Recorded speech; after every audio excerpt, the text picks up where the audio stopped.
প্রিয় ছাত্রছাত্রীরা, বিখ্যাত শিশু সাহিত্যিক সুকুমার রায়ের লেখা অবাক জলপান তোমাদের পড়ে শোনাচ্ছিলাম।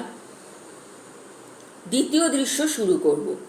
তাহলে প্রথম দৃশ্যে তোমরা জানতে পারলে যে এক তৃষ্ণার্ত পথিক জল চাইছিল সবার কাছে, কিন্তু কেউ তাকে জল তো দিলই না, উল্টে তার জল চাওয়াকে কেন্দ্র করে সব নানান রকম মজা করলো, খুঁত ধরল।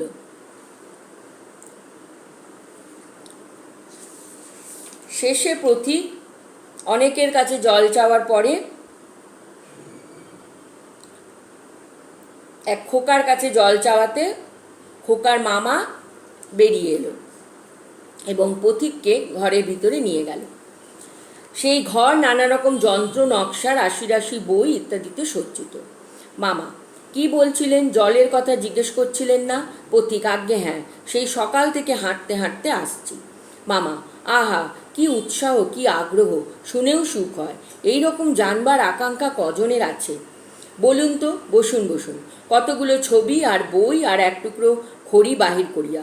জলের কথা জানতে গেলে প্রথমে জানা দরকার জল কাকে বলে, জলের কি গুণ।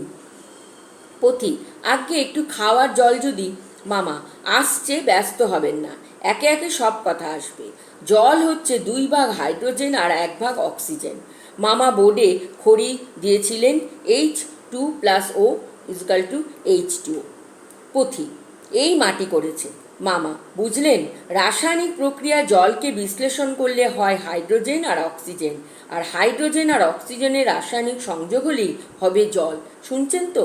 পথিক: আজ্ঞে হ্যাঁ, সব শুনছি, কিন্তু একটু খাওয়ার জল যদি দেন তাহলে আরও মন দিয়ে শুনতে পারি। মামা: বেশ তো, খাওয়ার জলের কথাই নেওয়া যাক না। খাওয়ার জল কাকে বলে? না, যে জল পরিষ্কার, স্বাস্থ্যকর, যাতে দুর্গন্ধ নেই, রোগের বীজ নেই। কেমন? এই দেখুন 1 শিশি জল। আহা, ব্যস্ত হবেন না, দেখে মনে হয় বেশ পরিষ্কার, কিন্তু অনুবীক্ষণ দিয়ে যদি দেখেন দেখবেন পোকা সব কিলবিল করছে। কেঁচোর মতো, কুমির মতো সব পোকা, এমনি চোখে দেখা যায় না, কিন্তু অনুবীক্ষণ দিয়ে দেখার ঠিক এত বড় বড়।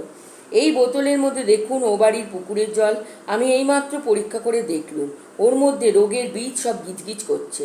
প্লেগ, টাইফয়েড, ওলাওটা, ঘেঁউ জ্বর, ও জল খেয়েছেন কি মরেছেন। এই ছবি দেখুন, এইগুলো হচ্ছে কলেরার বীজ। এই ডিপথেরিয়ায়, নিউমোনিয়া, ম্যালেরিয়া সব আছে। আর এই সব হচ্ছে জলের পোকা। জলের মধ্যে শ্যাওলা, ময়লা যা কিছু থাকে ওরা সেইগুলো খায়। আর এই জলটার কি দুর্গন্ধ দেখুন, পচা পুকুরের জল, ছেঁকে নিয়েছি তবু গন্ধ। পথিক: করেন কি মশাই? ওসব জানবার কিচ্ছু দরকার নেই।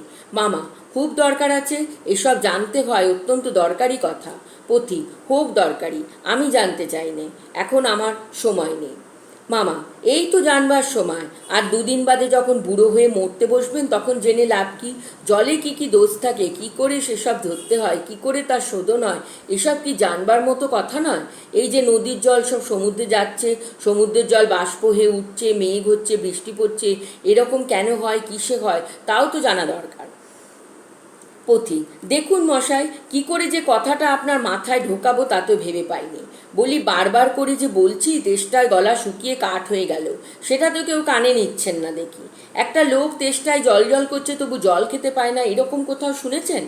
মামা: শুনেছি বই কি, চোখে দেখেছি। বদ্রীনাথকে কুকুরে কামড়ালো, বদ্রীনাথের হলো হাইড্রোফোবিয়া, যাকে বলে জলাতঙ্ক, আর জল খেতে পারে না।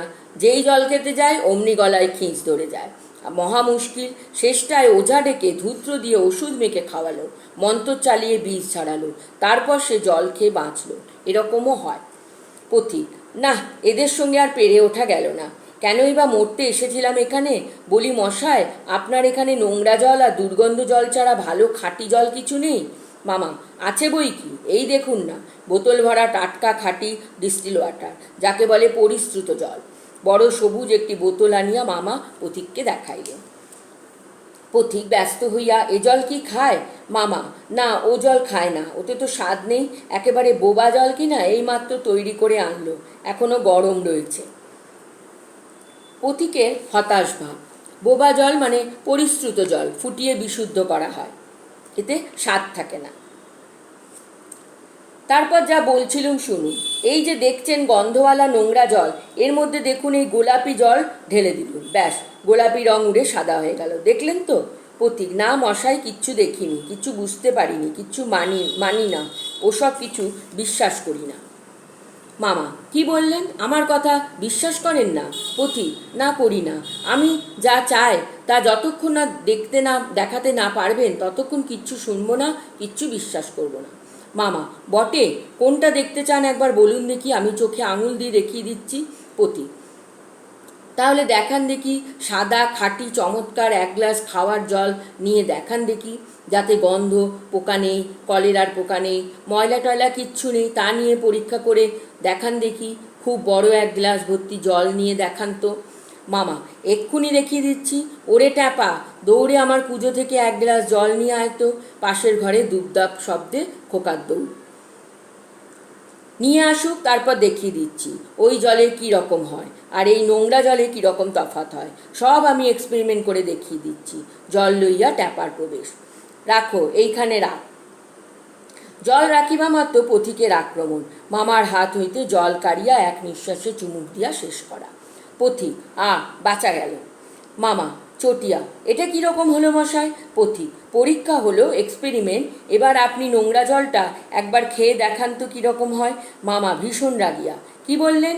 পথিক: আচ্ছা থাক, এখন নাইবা খেলেন, পরে খাবেন এখন। আর গাঁয়ের মধ্যে আপনার মতো আনকোড়া পাগল আর যতগুলো আছে সব কটাকে খানিকটা করে খাইয়ে দেবেন। তারপর খাটিয়া তুলবার দরকার হলে আমায় খবর দেবেন। আমি খুশি হয়ে ছুটে আসবো। হতভাগা জোচ্চোর কোথাকার। পথিকের দ্রুত প্রস্থান। পাশের গলি থেকে সুর করিয়া হাঁকিতে লাগিল অবাক জলপান। তাহলে দেখলে তো পথিক কি সুন্দর বুদ্ধি করে জল আদায় করে নিল।